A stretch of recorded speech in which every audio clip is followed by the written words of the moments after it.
برطانیہ کے معروف قانوندان اور انٹرنیشنل بزنس پروفیشنل کارپوریشن کے چیئرمین چودھری رضوان سلہریہ کے والد چودھری غلام صابر مرحوم کے احصال ثواب کے لیے مشرقی لندن میں سالانہ ختم شریف کا انعقاد کیا گیا۔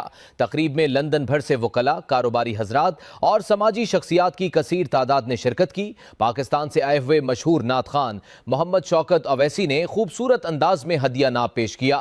میاں محمد بخش کے کلام سے شہرت پانے والے برطانیہ کی سماجی شخصیت عاصم خان نے بھی کلام پیش کیا۔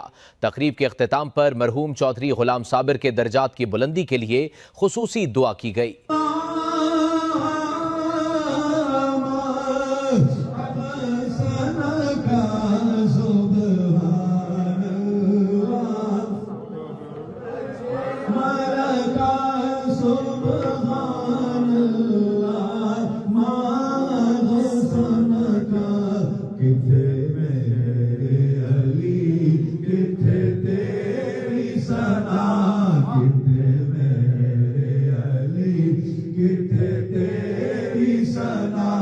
مشتاق کیا کتے جا